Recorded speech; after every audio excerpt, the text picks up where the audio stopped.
Hey everybody, it's November 15th. It's day 47. 47 days left until the end of the year.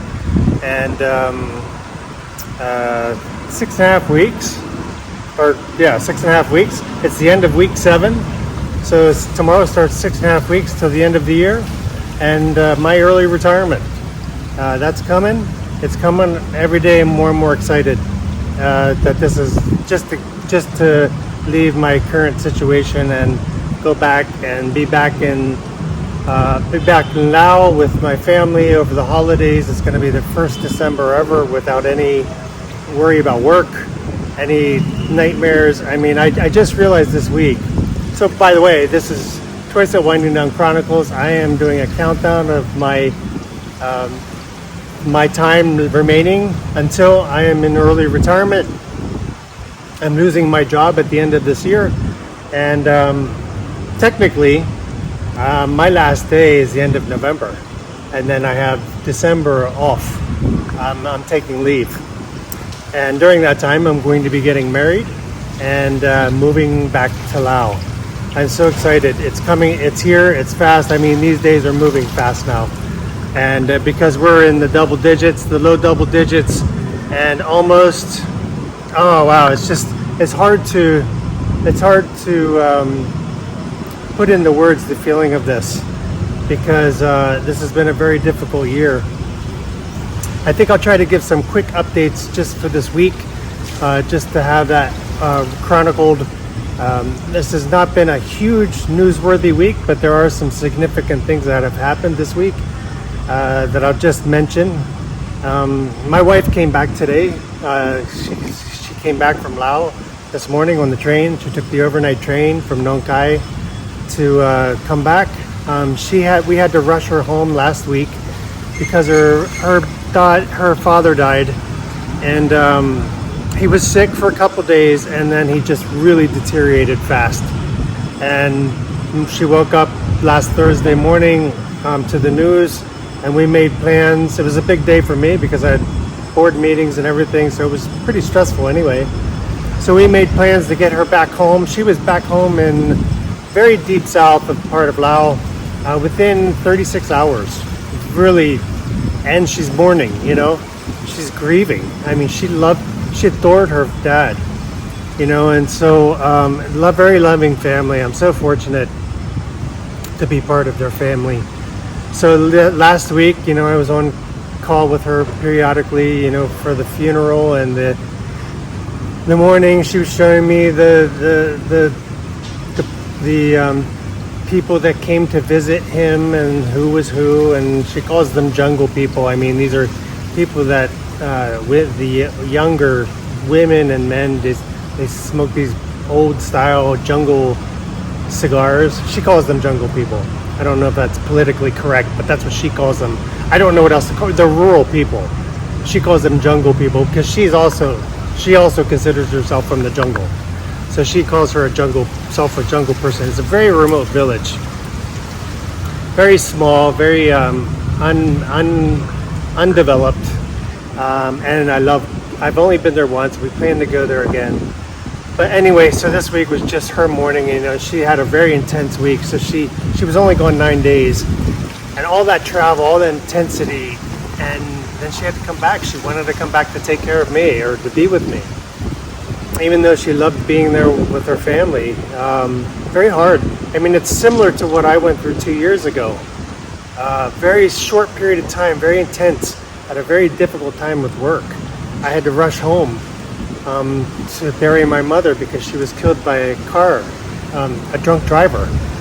And I had to rush back home to bury her.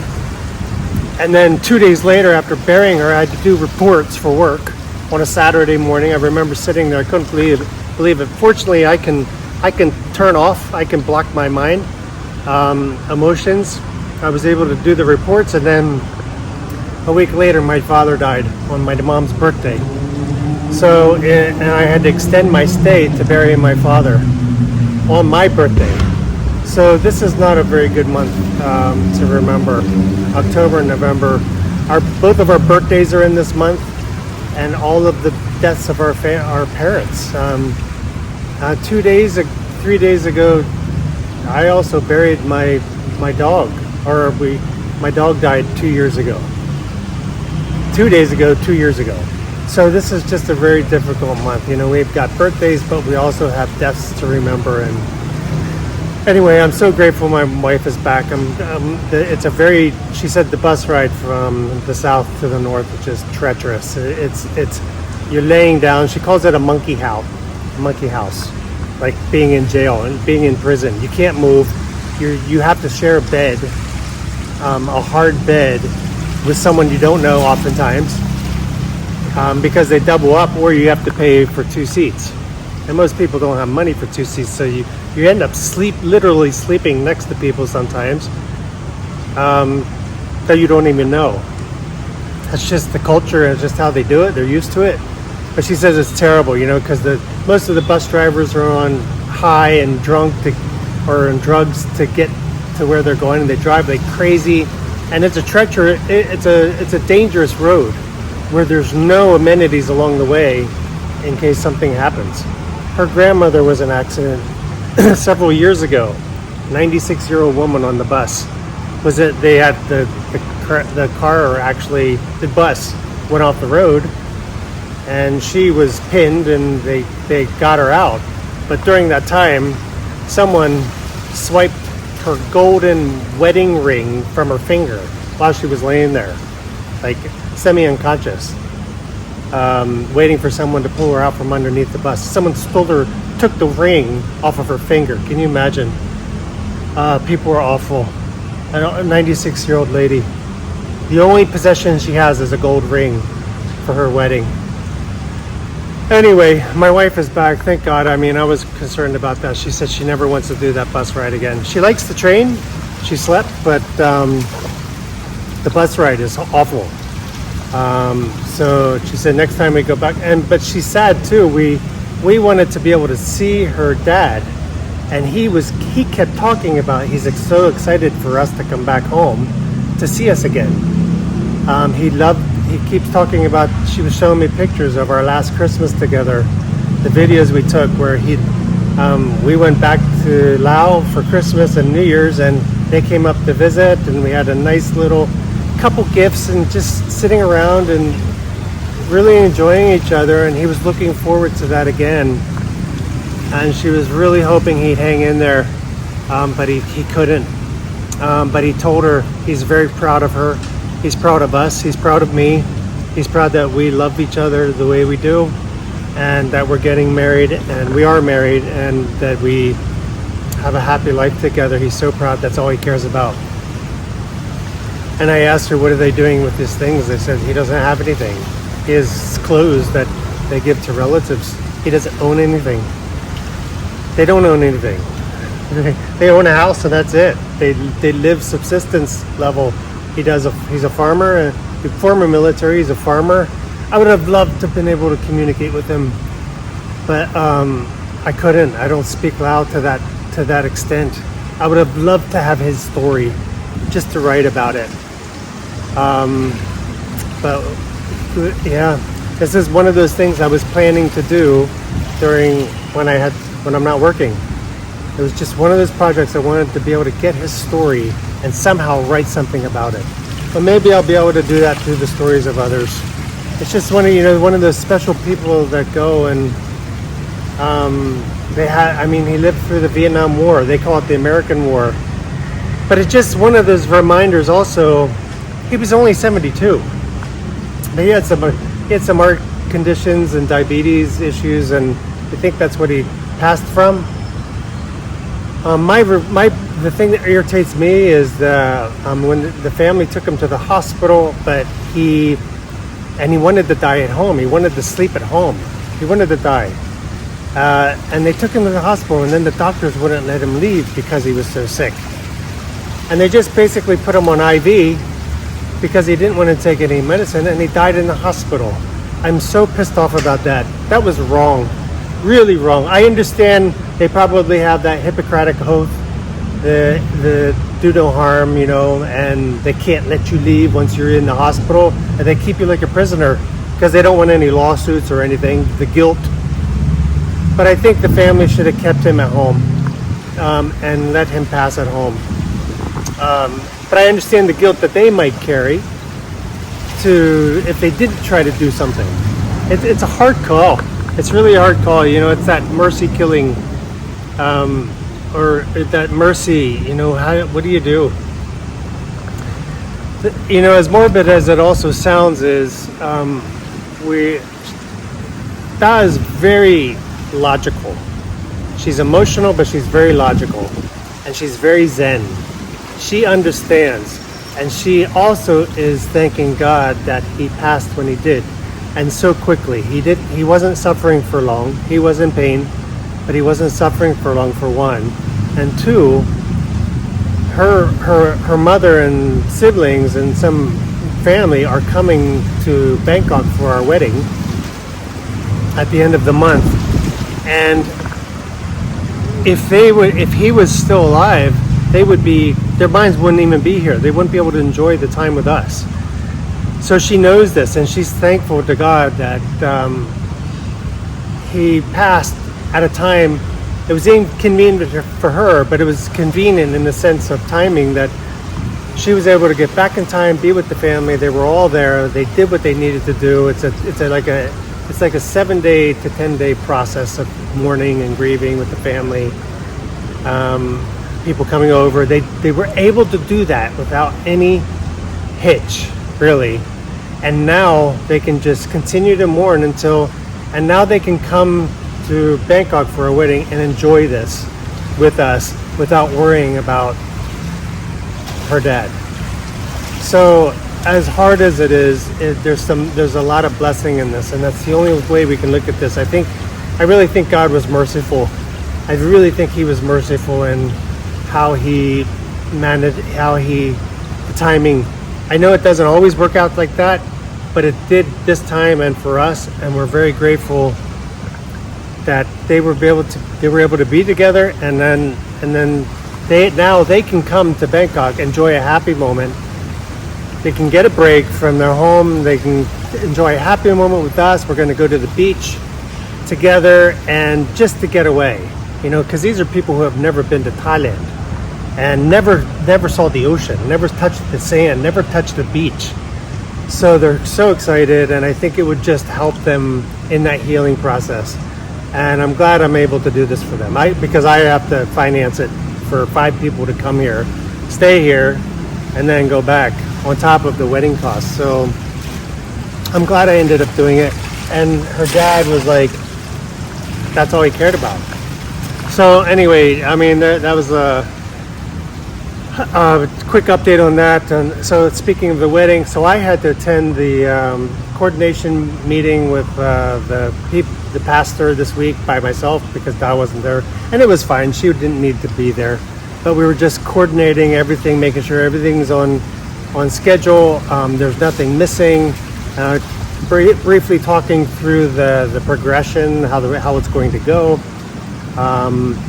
We picked the songs that we're going to play at different times. The organist was there, and it's going to be an hour event.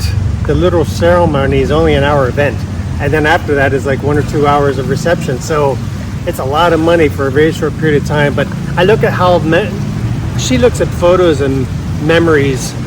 They're very special for her, so I'm really glad we're doing it. It's just one of those confirmations. So my point was, here, he died at 72. That's only that's 18 years away from me. That's insane when I think about it. That's why, I got to get out of here. I got to stop working and start living. Start being with the people I want to be with, because I'm not happy where I'm working at, and I'm very happy to leave. So I don't know how the money's going to work out. I'm praying it does.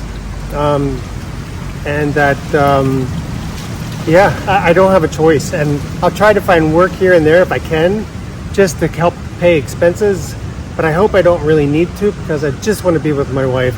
I want to be able to travel to see her, spend time with her family. She's excited. She said her dream was always to have someone to love and to just go different places, driving around Laos, because she's used to just driving by herself. Her whole life was basically driving by herself alone. At the time, she had a pet monkey, so she had her monkey with her. But now her dream is coming, and that's all she cares about. She doesn't need to go anywhere. So I'm so lucky. Oh my gosh, I'm so blessed with her. I cannot believe it. And she came in this morning, woke me up at 5:30. Well, actually, I was already awake before she came in because I was anxious to see her. She came in, gave me a big hug, and started crying about her dad again, and we talked for a while.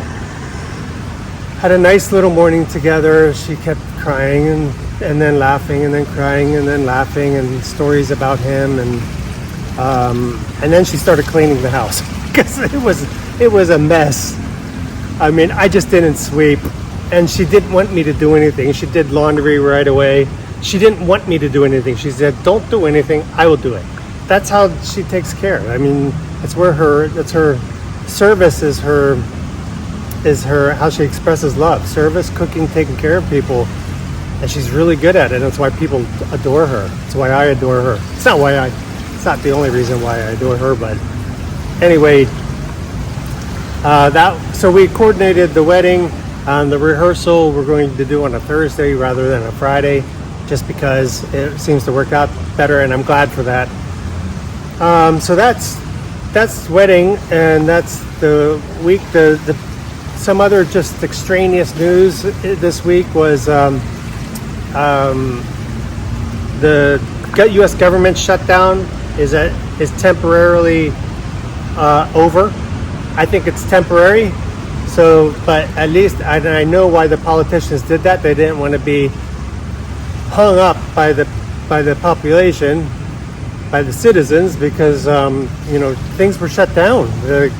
You couldn't fly or anything, and the holidays are coming.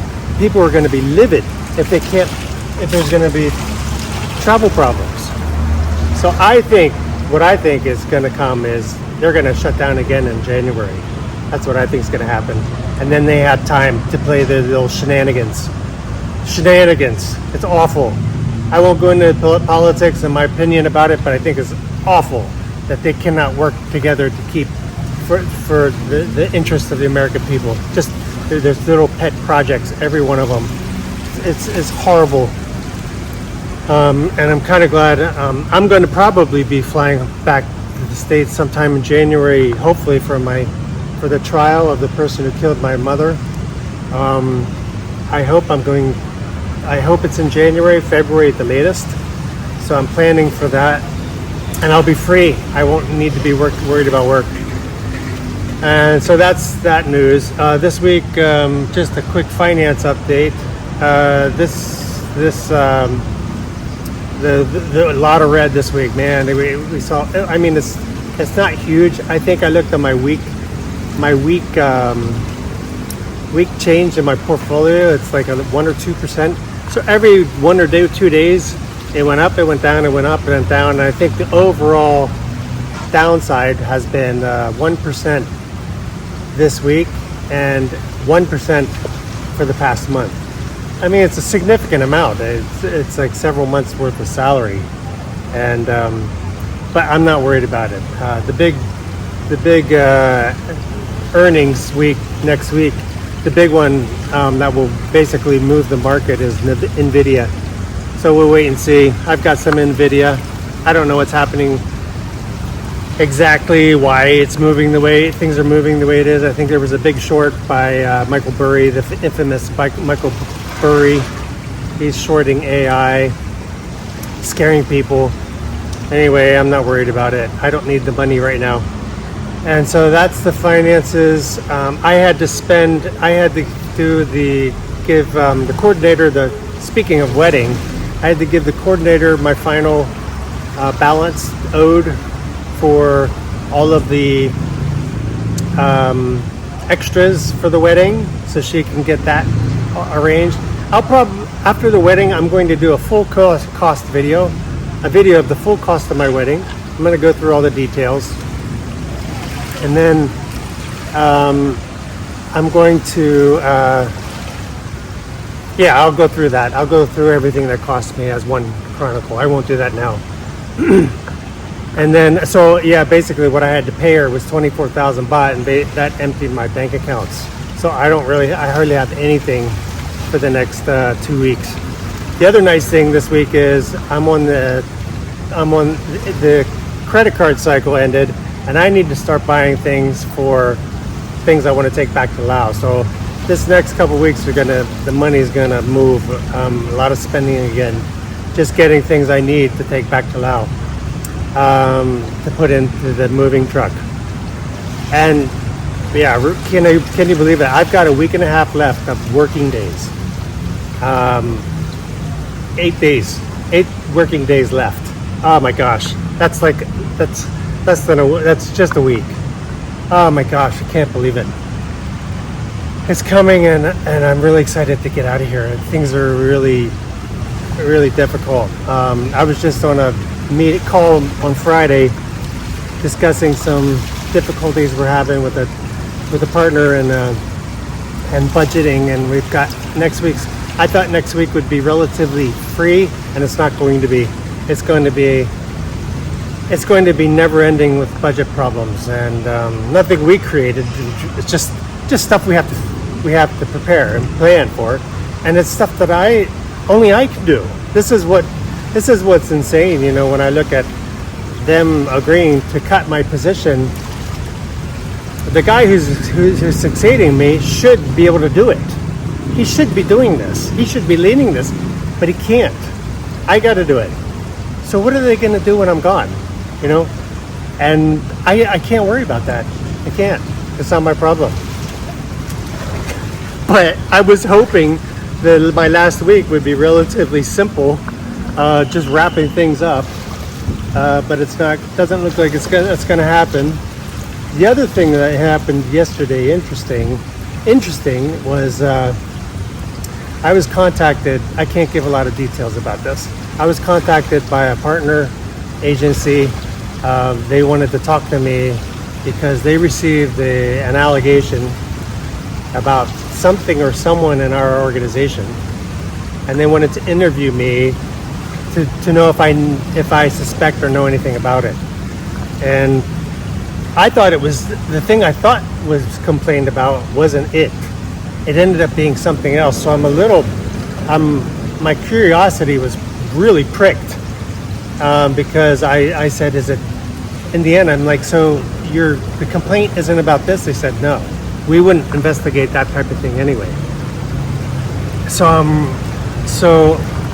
they were asking me kind of general questions, and I can't go into the details except that I'm like, whoa. At least they were like, you're not, the case isn't against you. You're just a witness to possibly help with some of the questions, find out some of the facts. So, and I'm like, I'm not aware of anything like that. I'm only aware of the issue that I raised last year to the board. And they were like, oh, what was that? So this might get interesting. And I can't talk about it. So I need to keep waiting to see what happens there. I'm pricked. My curiosity is just really playing games with my mind now to know what it could be, because as the finance director, I should know if something was done. But the fact that someone went outside of the organization to make a complaint, that's kind of a big deal. Anyway, we'll see what happens, and I just hope I can get out of here without too much friction. I need to get out of here without friction. I think that was about it. I don't want this to go too long. So yeah, today's the end of week 7. 47 days left in the year, and tomorrow starts week 6. Da's back. We're going to be back in church. Things are coming together, and really looking forward to another week. Hopefully the drama here just, so that was one of the things I was going to add there, was that I feel I can tell how stressed I am. I wake up thinking about the organization. I go to sleep thinking about the organization problems all day. in the shower, in the gym. I can't even work out. I'm stressed about everything with the organization. I can't sit and eat or have a conversation or read something without my mind wandering off into something, worrying about things with the organization. And I'm like, I cannot live like this anymore. I can't. This is awful. This is absolutely awful. So whatever happens to my finances, I'm retiring on a modest budget. Whatever happens, I got to make it work because I just can't do this anymore. This is no way to live. Life is way too short. I want to be around the people I want to be around in the place I want to be. We're going to live simply. We're going to enjoy and love each other, and hope we pray to God for health as long as we're living, and that we have enough. And at least we have each other, and we'll make it work, regardless of what happens. Speaking of the house, we're still waiting on the engineer. I've sent him five questions. 5 times I've contacted him in the past 2 months. Hey, are you going to help us something? Are you going to give us a quote? And I see that he was online. He's just not answering me. He's totally ghosting me, and it's very frustrating because I want to. Do we proceed with this guy or not? Is he serious? So just a quick update. I mean, 6 months ago, he was supposed to give us a quote, and I'm still waiting. Anyway, we're gonna have to look for someone else when we go back, because we're gonna have to make some renovations on the house, and because stuff is broken, it's worn out, and it doesn't look very nice. I'm gonna let that go here. This is Troy's of Winding Down Chronicles. Take care, everybody. God bless, and take it slow.